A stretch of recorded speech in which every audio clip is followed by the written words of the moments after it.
1922 সালে একটি 3000 বছরের পুরানো সমাধির দরজা খোলা হয়েছিল। তারপর এমন কিছু ঘটেছিল যার কারণে সংবাদপত্রগুলি দাবি করেছিল মৃত ফারাও এখনও প্রতিশোধ নিচ্ছেন। কিন্তু আজও সেই গল্পের সবচেয়ে গুরুত্বপূর্ণ অংশটি মানুষ ভুলভাবে জানে। আসল প্রশ্ন হলো, সমাধির ভিতরে সত্যিই কি কোনো অভিশাপ ছিল, নাকি একটি মৃত্যু থেকেই তৈরি হয়েছিল এক রহস্যময় ইতিহাস? আজ আমরা জানব তুতানখামুনের সমাধির সেই বাস্তব গল্প, যেখানে ইতিহাস, বিজ্ঞান আর মানুষের কল্পনা একে অপরের সঙ্গে মিশে গেছে। 1922 সাল। স্থান মিশরের ভ্যালি অব দ্য কিংস। নীলনদের পশ্চিম তীরে অবস্থিত এই উপত্যকায় চির নিদ্রায় শায়িত ছিলেন প্রাচীন মিশরের বহু ফারাও। বহু বছর ধরে বিশ্বের বিভিন্ন দেশের প্রত্নতত্ত্ববিদ এখানে খনন চালিয়েছেন। একের পর এক সমাধি আবিষ্কৃত হয়েছে, ফলে অনেকেরই বিশ্বাস হয়ে গিয়েছিল এখানে আর নতুন কিছু পাওয়ার নেই। কিন্তু একজন মানুষ সেই ধারণা মানতে রাজি ছিলেন না। সেই মানুষটির নাম হাওয়ার্ড কার্টার। তিনি বিশ্বাস করতেন ইতিহাসের কোথাও এখনও লুকিয়ে আছে এক অজানা রাজকীয় সমাধি। 1917 সাল থেকে তিনি একই এলাকায় বারবার খনন চালিয়ে যাচ্ছিলেন। বছর কেটে যাচ্ছিল, খরচও বাড়ছিল, কিন্তু কাঙ্ক্ষিত সাফল্য আসছিল না। এই অভিযানের সমস্ত অর্থ জোগাচ্ছিলেন লর্ড কার্নারভন। অবশেষে তিনি সিদ্ধান্ত নিলেন, আর নয়, এটাই হবে শেষ খনন। হাওয়ার্ড কার্টার জানতেন এবার ব্যর্থ হলে তার বহু বছরের স্বপ্ন চিরতরে শেষ হয়ে যাবে। কিন্তু ইতিহাসের সবচেয়ে বড় আবিষ্কারগুলো অনেক সময় শেষ চেষ্টাতেই ধরা দেয়। 1922 সালের 4 নভেম্বর সকালটা ছিল অন্য দিনের মতোই। শ্রমিকেরা মরুভূমির গরম বালি সরিয়ে খনন চালিয়ে যাচ্ছিলেন। হঠাৎ একজন শ্রমিকের কোদাল শক্ত কিছুর সঙ্গে ধাক্কা খায়। বালি সরাতেই দেখা গেল পাথরের তৈরি একটি ধাপ, তারপর আর একটি, এরপর আরও একটি ধাপ দেখা গেল। ধীরে ধীরে উন্মোচিত হয়ে পড়ল পুরো একটি সিঁড়ি। সিঁড়ির শেষ প্রান্তে দেখা গেল একটি সিল করা দরজা। যদিও পরে প্রত্নতাত্ত্বিক বিশ্লেষণে জানা যায় বহু প্রাচীনকালে এই সমাধিতে ছোটোখাটো চুরির চেষ্টা হয়েছিল, তাই সমাধিটি আবার যত্ন করে সিল করে দেওয়া হয়েছে। এরপর খবর পাঠানো হয় লর্ড কার্নারভনের কাছে। খবর পেয়েই তিনি দ্রুত মিশরে পৌঁছে যান। 1922 সালের 26 নভেম্বর দিনটিতে সমস্ত অপেক্ষার অবসান ঘটে। এরপর সমাধির দরজাটি খোলা হয়। হাওয়ার্ড কার্টার হাতে একটি মোমবাতি নিয়ে সমাধির অন্ধকারের মধ্যে প্রবেশ করলে পিছন থেকে লর্ড কার্নারভন জিজ্ঞাসা করলেন, কার্টার, আপনি কি দেখতে পাচ্ছেন? কয়েক মুহূর্ত নীরব থাকার পর কার্টার ধীরে ধীরে বললেন, ইয়েস, ওয়ান্ডারফুল থিংস। মাত্র 3টি শব্দ। আর সেই মুহূর্ত থেকেই শুরু হয় তুতানখামুনের সমাধির অবিশ্বাস্য যাত্রা। মোমবাতির ক্ষীণ আলো ধীরে ধীরে অন্ধকার ঘরটিকে আলোকিত করতে লাগলো।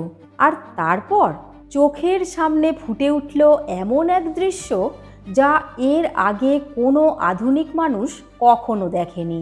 ঘরের চারিদিকে ছড়িয়েছিল সোনায় মোড়া রথ, অলংকার, দুর্লভ অস্ত্র, খোদাই করা কাঠের আসবাবপত্র, দেবীর মূর্তি আর অগণিত মূল্যবান প্রত্নবস্তু। একটির পর একটি ঘর খুলে প্রত্নতত্ত্ববিদরা আবিষ্কার করতে থাকলেন ইতিহাসের হারিয়ে যাওয়া সম্পদ।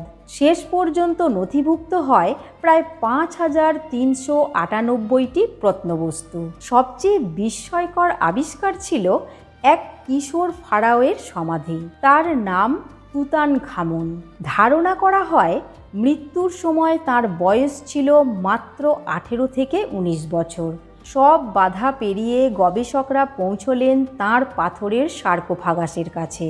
তার ভিতরে ছিল একের পর এক কফিন। সবচেয়ে ভিতরের কফিনটি ছিল খাঁটি সোনার তৈরি, আর তার উপর শায়িত ছিল ইতিহাসের অন্যতম বিখ্যাত নিদর্শন, তুতানখামুনের স্বর্ণ মুখোশ।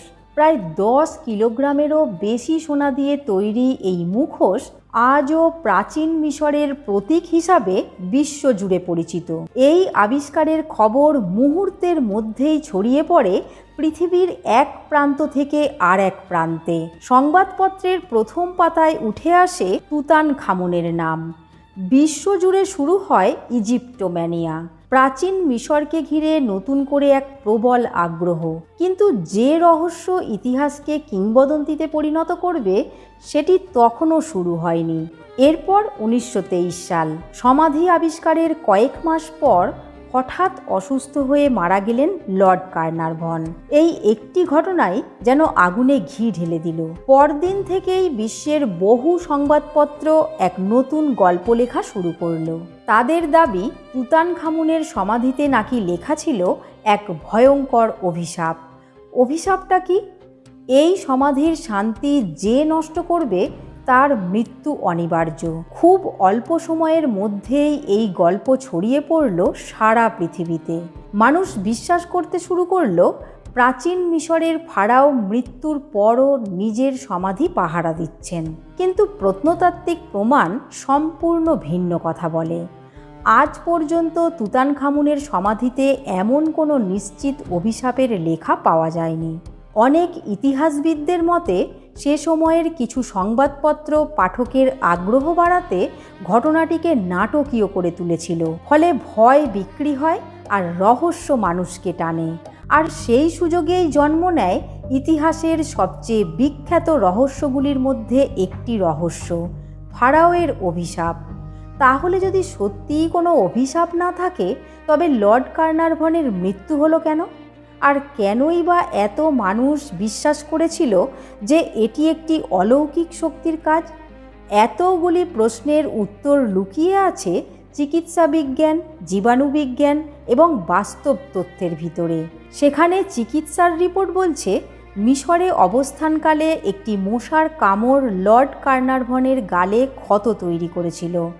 পরে দাড়ি কাটার সময় সেই ক্ষত আবার কেটে যায়। সেখান দিয়েই শরীরে প্রবেশ করে ব্যাকটেরিয়ার সংক্রমণ দ্রুত রক্তে ছড়িয়ে পড়ে। এই অবস্থাকে চিকিৎসা বিজ্ঞানে বলা হয় সেপ্টিসেমিয়া। এর সঙ্গে যোগ হয় নিউমোনিয়া। শেষ পর্যন্ত এই জটিলতাই তার মৃত্যুর কারণ হয়ে দাঁড়ায়। অর্থাৎ এখানেই পরিষ্কার, চিকিৎসার রিপোর্টে কোথাও অলৌকিক অভিশাপের উল্লেখ নেই। তবে এখানেই শেষ নয়, বিজ্ঞানীরা আর একটি সম্ভাবনার কথাও আলোচনা করেন। তাহলে সম্ভাবনাটা কি? না, হাজার হাজার বছর ধরে সম্পূর্ণ বন্ধ থাকা সমাধির ভিতরে কিছু ছত্রাক ও অণুজীব আশ্রয় নিতে পারে। এর মধ্যে একটি পরিচিত ছত্রাক হলো অ্যাসপারজিলাস। এই ছত্রাকের কিছু প্রজাতি দুর্বল রোগ প্রতিরোধ ক্ষমতা সম্পন্ন মানুষের শ্বাসতন্ত্রের সমস্যা তৈরি করতে পারে। তবে লর্ড কার্নারভনের মৃত্যুর জন্য এই ছত্রাকই যে দায়ী ছিল এমন কোনো প্রত্যক্ষ বৈজ্ঞানিক প্রমাণ আজ পর্যন্ত পাওয়া যায়নি। আরও একটি বিষয় গুরুত্বপূর্ণ, সমাধির ভিতরে ইচ্ছাকৃতভাবে কোনো বিষ, জীবাণু বা বায়োলজিক্যাল ট্র্যাপ তৈরি করা হয়েছিল এমন দাবির পক্ষেও কোনো প্রমাণ নেই। এছাড়াও এই প্রশ্নের উত্তর লুকিয়ে আছে আরেকটি তথ্যে। হাওয়ার্ড কার্টার নিজে এই সমাধি আবিষ্কারের পরেও প্রায় 17 বছর বেঁচেছিলেন। তিনি 1939 সালে স্বাভাবিক কারণেই মৃত্যুবরণ করেন। যদি সত্যিই কোনো অলৌকিক অভিশাপ থাকতো তাহলে তিনিই কি প্রথম শিকার হতেন না? সম্ভবত ফারাওয়ের অভিশাপ ছিল মানুষের কল্পনা। আজ 1 শতাব্দীর বেশি সময় পরও তুতানখামুনের সমাধি বিশ্বের অন্যতম গুরুত্বপূর্ণ প্রত্নতাত্ত্বিক আবিষ্কার হিসাবে বিবেচিত হয়। বন্ধু, আপনার কি মনে হয়, ফারাওয়ের অভিশাপ সত্যিই কি কোনো অলৌকিক শক্তির গল্প, নাকি মানুষের কল্পনাপ্রসূত কাকতালীয় ঘটনা? আপনার মতামত কমেন্টে অবশ্যই লিখুন। এরকম আরও অজানা সত্য কাহিনী জানতে চ্যানেলটি সাবস্ক্রাইব করে অল নোটিফিকেশান বাটনটি অন করে রাখুন। আজ এই পর্যন্তই। আবার শীঘ্রই ফিরে আসছি আরও একটি অজানা সত্য নিয়ে। ততক্ষণ ভালো থাকুন, সুস্থ থাকুন।